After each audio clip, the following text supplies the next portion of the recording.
My daughter, who used to attend cram school with enthusiasm, suddenly stopped wanting to go. She turned to me one day and said, "Mom, please help me." It was the first time I had seen her so pale. Strangely, she seemed afraid of my mild-mannered husband. Later, when I observed the two of them closely, a shocking truth came to light. I am a nurse in my 40s, living with my husband and our middle school daughter, Mia. Nursing has always been my calling, and I find it fulfilling. After getting married, I worked part-time, but as our daughter grew up and entered middle school, I started working as a full-time staff member, even doing night shifts. While it's challenging to find quality family time, we used to be a close-knit family. Well, maybe I should say used to be. Our once affectionate daughter has suddenly entered her rebellious teenage years. We clash frequently, and I often find myself frustrated by her defiance. However, I understand that adolescence is a tumultuous phase, so I try to be patient. On the other hand, my husband's calm demeanor makes him a reassuring presence for our daughter. She spends more time with him than with me. Observing their close relationship warms my heart, but it also leaves me feeling a bit lonely.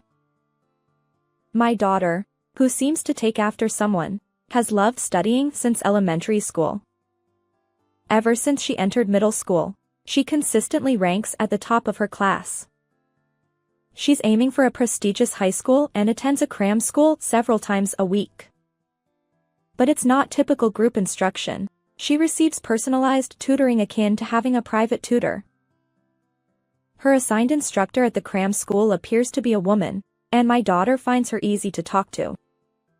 Perhaps it's thanks to this cram school that my daughter maintains her top-class grades.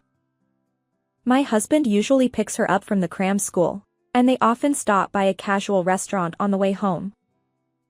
For me, it's a win-win situation. I don't have to cook dinner, and my daughter and husband get to dine out. Seeing my daughter enjoy going to the cram school put my mind at ease. However, at some point, she stopped wanting to go. "Mia, today is your cram school day, right? You haven't seemed as excited lately. Is something wrong?" Concerned about her sudden change, I knocked on her room door. Of course, during her rebellious phase, I didn't expect a response. Since there was no answer, I decided to enter.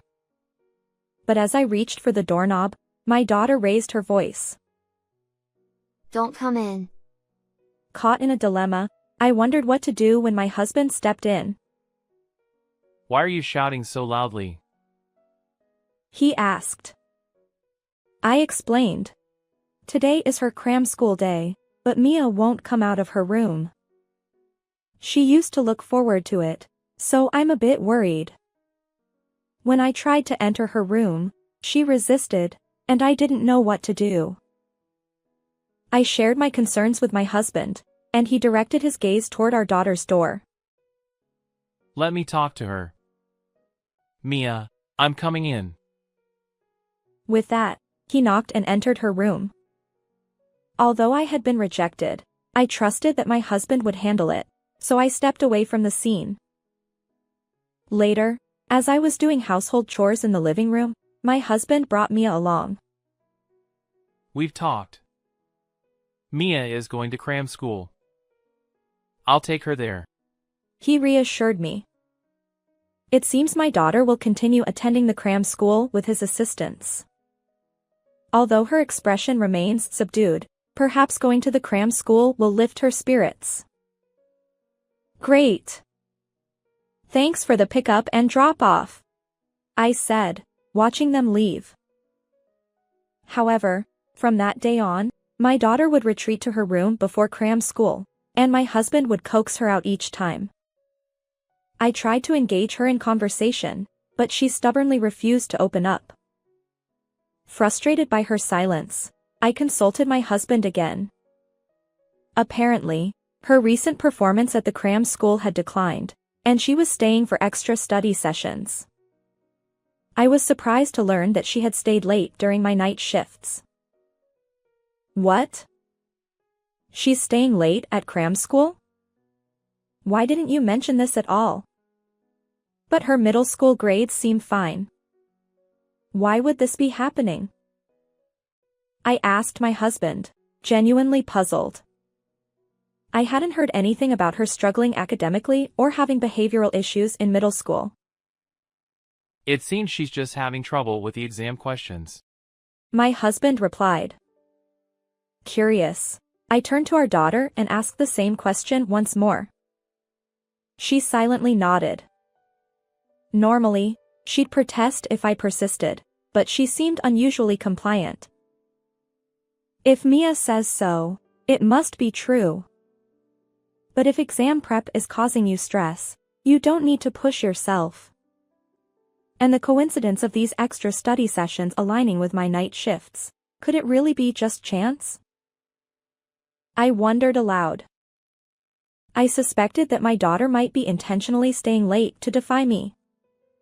She remained silent, but my husband chimed in. It's just a coincidence. The cram school teachers wouldn't know when a student's parent has a night shift. Right, Mia? He sought her agreement with a smile, and she nodded once more. Although it didn't entirely make sense to me, I decided to accept their explanation for now. One day, my husband, noticing our daughter's recent behavior, suggested taking her out for a change of pace. That's a good idea. It's nice to step away from studying and refresh. I'd like to join too. I agreed. It seemed like a chance for our family of 3 to spend time together after a while.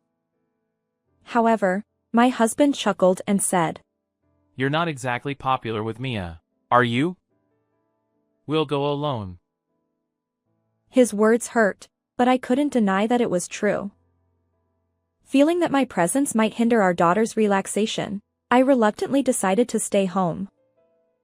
As my husband and daughter prepared to leave, he conveniently excused himself to the restroom.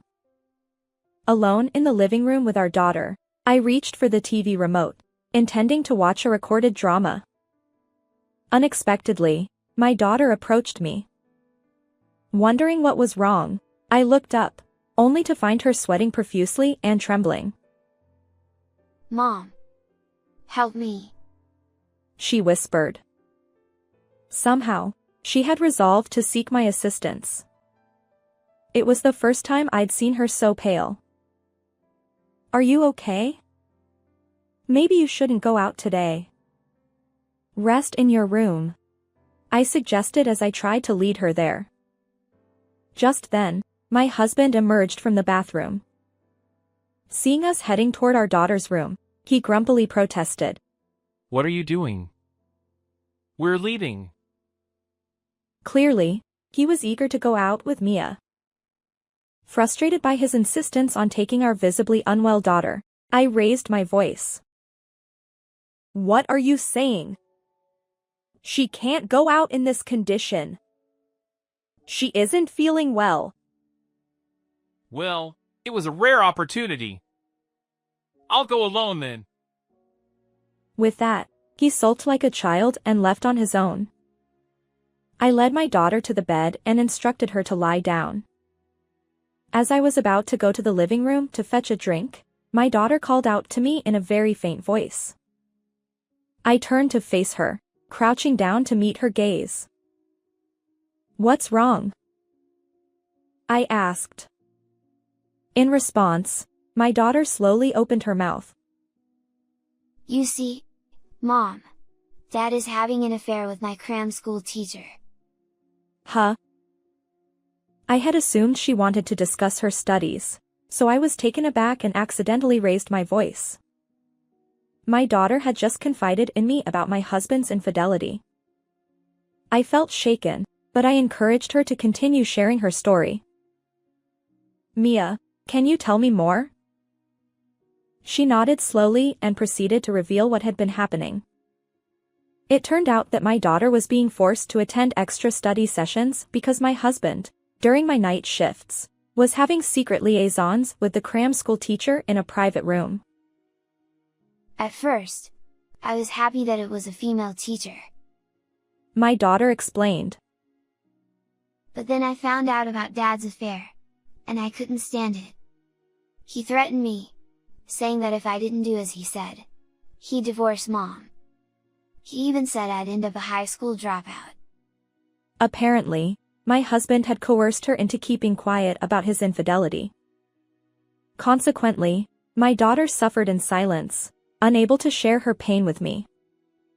She had always admired her father, which made his cruel betrayal all the more heartbreaking. Tears streamed down her face, and I realized she must have cried alone many times before. Today, Dad said he'd take me out, but I think he just wanted to see the cram school teacher. My daughter added.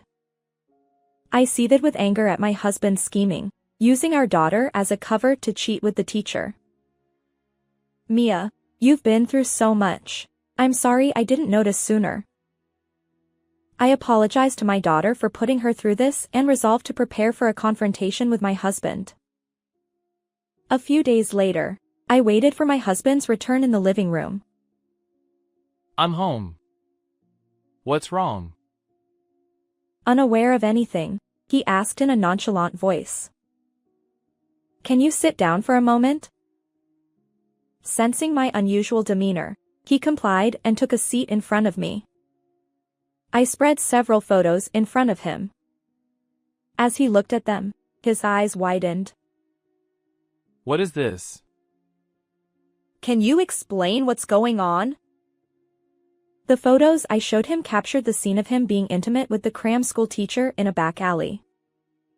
I had followed him to the location where he picked up our daughter and documented his affair. Could this be a case of mistaken identity? Maybe it's not me. At this point, he was still denying his involvement. But to me, there was no mistaking that it was his face in those photos. With a sigh, I presented more evidence. Do you not remember your actions? How about this? I had discreetly planted a listening device in his bag, recording conversations between him and the teacher during their affair. He listened to their intimate exchanges and let out a pitiful cry. Then, realizing he couldn't escape, he shifted blame to our daughter. It was Mia, wasn't it? She's the one who tattled. I won't forgive her. He stood up abruptly, intending to find Mia. She's not here. We're here to talk, right? Mia isn't involved, I asserted. Anticipating this, I had already sent Mia to my parents' house. For you to use our daughter's school commute as cover for your affair. You've betrayed both Mia, who trusted you, and me. And to threaten Mia, who admired you, is despicable. No! The teacher made advances toward me. I'm not at fault. His refusal to acknowledge his wrongdoing frustrated me. Will you take responsibility for your actions? The fact remains that you cheated. You and the teacher will not only pay alimony for the affair but also compensate for the emotional distress you caused Mia. As he listened, his face turned pale, yet he continued to deny everything. Wait! I told you she initiated it, right? Maybe paying alimony isn't necessary. Unable to tolerate his feeble excuses any longer, I coldly demanded. I'm not interested in your excuses. Can you sign this? Under my unwavering pressure, he reluctantly signed the divorce papers. His face, unfamiliar with defeat, trembled. Afterward, I successfully divorced my husband, ensuring he paid both alimony for the affair and compensation for the emotional distress caused to our daughter. Additionally, he paid up front for the remaining years of child support to ensure no further involvement. I reported the affair to the cram school where my daughter attended, and the teacher faced consequences, losing her job.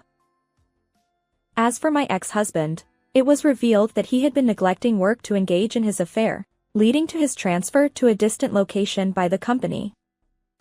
Ultimately, both he and the teacher ended up financially strained, and they parted ways without remarrying. On the other hand, my daughter and I now peacefully reside at my parents' house. Being back home has helped her recover both physically and emotionally, and she regained her vitality. Her entrance exams went smoothly, and she even secured admission to her top-choice competitive school. Thank you, Mom. My daughter said, and I couldn't help but tear up as I hugged her. To hear gratitude from my previously rebellious daughter touched my heart. Despite the challenges, I look forward to walking a joyful path in life alongside her. How did you find this story? If you enjoyed it, consider subscribing to our channel. Until next time.